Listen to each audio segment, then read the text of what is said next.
Buenas tardes. Hoy, en un nuevo capítulo sobre las importantes investigaciones de Tolman, hablaremos de los diferentes tipos de aprendizaje que Tolman ha estudiado. Tolman nos menciona que hay más de un tipo de aprendizaje y es importante recalcar que cada una de las teorías de aprendizaje tienen validez actualmente. Debemos entender que los 6 tipos de aprendizaje que se mencionarán a continuación están relacionados entre sí. El primero de ellos son las catexias. Para empezar, explicaremos el significado de una catexia. Una catexia es una respuesta que llegas a ejecutar para lograr algo en particular. Aquí se llega a dar una asociación entre una respuesta específica y una consecuencia específica, ya que muchas veces realizamos conductas esperando ciertas respuestas. Un ejemplo claro en la vida cotidiana es ir a la tienda por frituras, pero no los pides en general, sino algo en específico como Sabritas. Otro ejemplo es cuando estudias psicología, pero dentro de esta buscas un área específica como la clínica o educativa. Es importante recalcar que las catexias se dividen en positivas y negativas. Una catexia positiva es una respuesta que buscas específicamente, mientras que una catexia negativa es algo específico que evitas. Por ejemplo, cuando eres asaltado en una calle específica y por lo tanto evitas pasar por esa misma calle. El segundo tipo de aprendizaje del que Tolman nos habla es la equivalencia de creencias, que son las conductas en busca de algo en específico, en donde es importante mencionar que aquí las motivaciones juegan un papel importante, ya que nos guían a hacer lo que hacemos. Un ejemplo de esto es obtener buenas calificaciones para aprobar el semestre, es decir, en la equivalencia de creencias se siguen una serie de mini respuestas en busca de una meta global o más general, como conseguir o aumentar el nivel de inglés para acreditar el examen y cubrir el requisito para titularte. Esto es, emitir unas respuestas para conseguir una meta específica. Otro ejemplo de esto es, si me preocupa el calentamiento global, evito contribuir a la contaminación.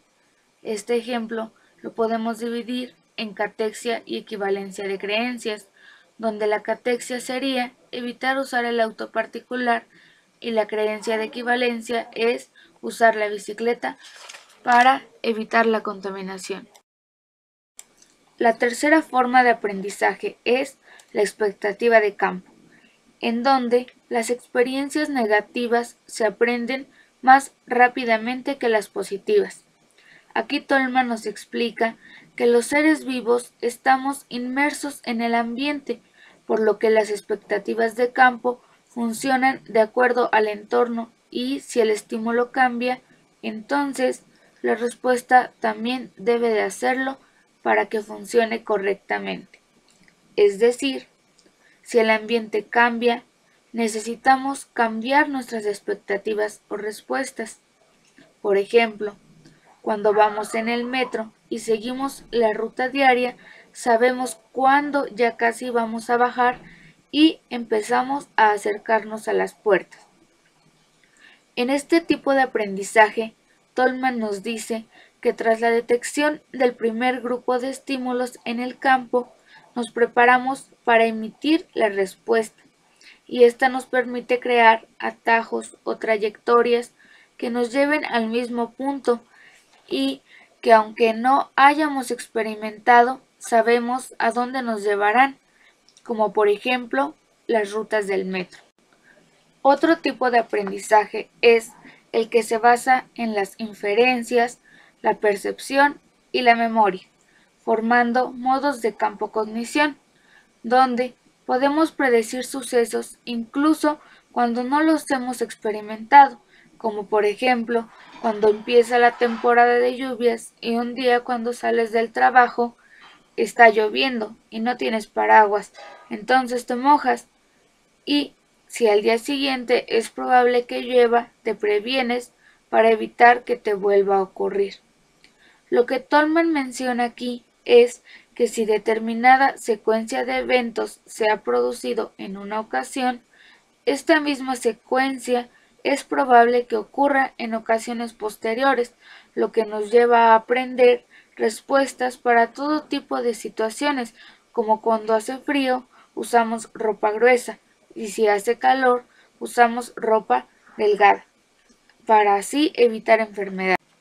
El quinto tipo de aprendizaje es el basado en la discriminación de estados motivacionales o emocionales, donde nos hacemos representaciones de estados internos que son discriminables por nosotros mismos, es decir, donde aprendemos a diferenciar entre nuestras verdaderas necesidades, como cuando vamos de compras y encontramos un libro que hace tiempo queremos comprar, pero ya estamos hambrientos y solo tenemos dinero para comprar comida.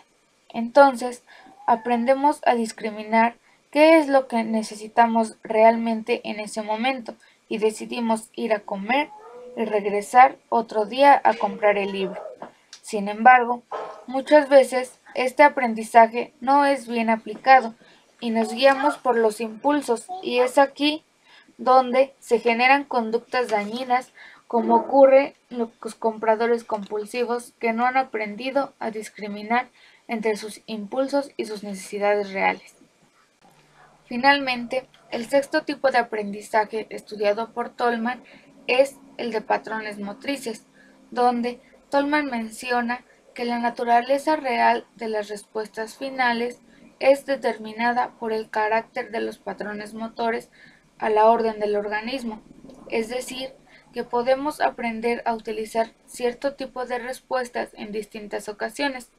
Aquí se incluyen todos los tipos de aprendizaje ya mencionados, donde nosotros realizamos una serie de respuestas ya aprendidas o estereotipadas para resolver situaciones que se nos presentan, como cuando encuentras tu primer trabajo y para resolver los problemas que se te presentan recurres a los aprendizajes que obtuviste cuando estabas estudiando.